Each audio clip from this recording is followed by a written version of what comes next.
안녕하세요. 성형외과 전문의 노승입니다. 오늘은 제가 이제 금쪽이 2탄으로 한번 이제 마련해 보려고 하는데, 전에 금쪽이 1탄에서는 제가 자녀분을 좀 더 지혜롭고 영리한, 그리고 보다 어떤 학습 능력이 뛰어난, 또 학습 능력이 좋은 그러한 자녀를 키우는 방법 중에 하나로 제 나름의 어떤 기준에서 봤을 때 만 12살까지는 너무 지식적인 걸 넣는 것보다는 정서적 안정과 첫 번째, 두 번째는 어떤 향후에 성인이 돼가는 과정, 청소년, 그러니까 이제 하이틴이라고 그러죠. 청소년기와 이제 성인의 시기에 지식을 빨리 그리고 효율적으로 받아들일 수 있는 하나의 어떤 용량을 키워라 이런 말씀을 드렸잖아요. 그래서 손을 사용한 놀이라든지, 그리고 본인들이 좋아하는 그러한 놀이 중에서 특히 손을 많이 쓰면서 할 수 있는 놀이들을 많이 부모가 같이 해주면 좋다 이런 말씀을 드렸었습니다. 그러면 이제 개별화 시켜서 과연 어떻게 우리가 지식을 받아들이는 단계에서 어떤 식으로, 특히 청소년기 때 어떻게 받아들이면 좀 더 효율적이고 애가 빨리 진료하지 않고 꾸준히 목표의식을 갖고 새로운 지식들 그리고 학습에 지속적으로 정진할 수 있을까, 어떠한 방법이면 좋을까, 그런 걸 말씀드리겠습니다. 첫 번째는 항상 말씀드리지만 정서적 안정이 정말 중요해요. 왜 이런 말씀을 드리냐면, 사실 현대사회의 공부라는 것은 우리가 원시인의 입장에서 생각하면 하나 쓸데기 없는 지식들이에요. 아니 이게 책이 왜 필요해? 지금 당장 뛰어가서 짐승을 잡는다든지 포획을 해서, 아니면 뭐 어디 좋은 뭐 계곡 밑에 뭐 과일이 있는지 일단 먹고 살아야 될 거 아닙니까? 그죠? 그런 사람이 더 생존에 유리했겠죠. 그런 측면을 한번 고려해 보자는 거죠. 그랬을 때 우리의 뇌에서는, 그러니까 자녀분이나 우리도 다 경험해 봤을 거예요. 막 공부하라고 갑자기 우격다짐으로 도서관에 막 가둬놓고 공부시키고 그런다고 과연 10시간을 가둬놓는다고 공부를 할까요? 깝깝하기만 하고 짜증나고 폭발하게 되고, 특히 사춘기 때는 더하죠. 사춘기라는 게 사실상 우리가 생물학적인 측면에서 생각을 해보면 이제 성주체성을 가지고 남성이냐 여성이냐는 하나의 성을 찾아가게 되는 과정이잖아요. 생물학적으로 자연스럽게 호르몬의 변화나 이런 거에 의해서 그런 중요한 성인이 돼가는, 생물학적으로 돼가는 과정에 갑자기 난데없이 공부하라. 너무 우리의 유전적 본능과는 안 맞는 그런 시츄에이션이 계속 강압적으로 오는 거죠. 그러니까 폭발해 버리는 거죠. 그러면 초등학교 때까지는 그래도 그나마 잘 적응시키고 말을 잘 들었던 애가 갑자기 사춘기가 되더니 애가 미쳤어요, 말을 안 들어요, 바뀌었어요, 뭐 이상해요, 이런 소리가 나오게 되는 거죠.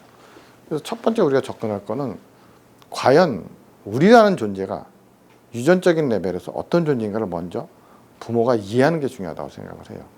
즉 다시 말해서 가설이라고 생각하고 한번 들어보세요.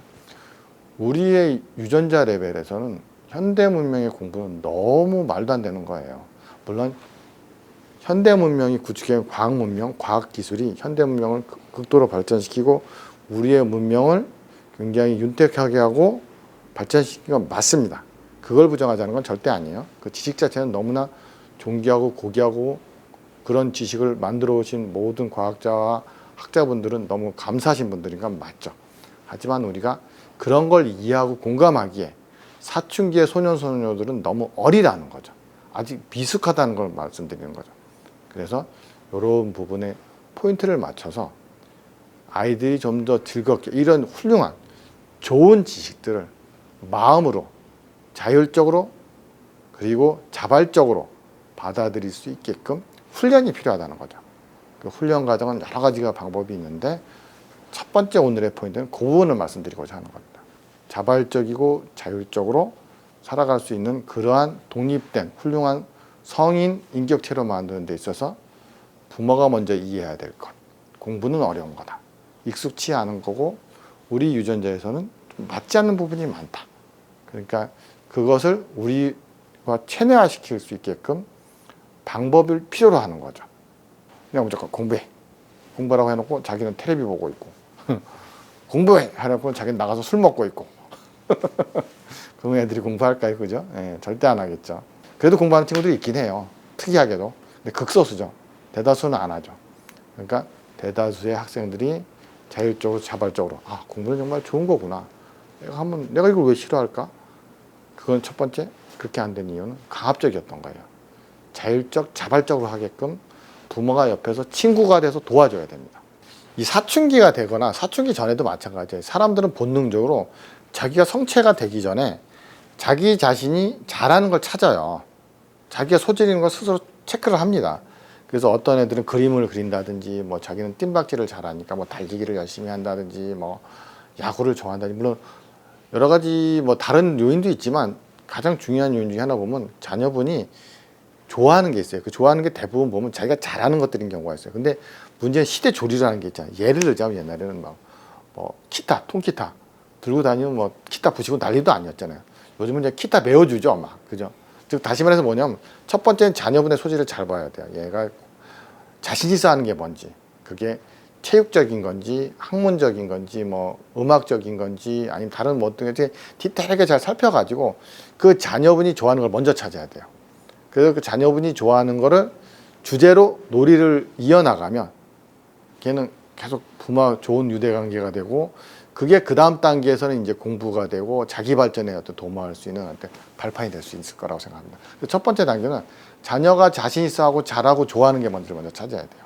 아무거나 막 들이대면 안 되고, 특히 초등학교 때도 보면 분명히 뭔가 있을 겁니다. 네, 다음 속편에서는 어떻게 하면 우리가 친구가 될 수 있을까?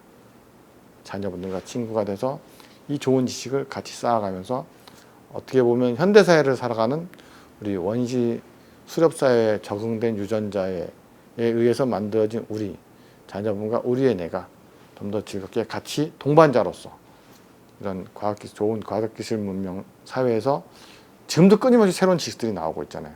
그런 지식들을 즐겁게 자율적이고 자발적으로 받아들일 수 있는 그러한 방법에 대해서 한 번 더 토론해 보도록 하겠습니다. 감사합니다.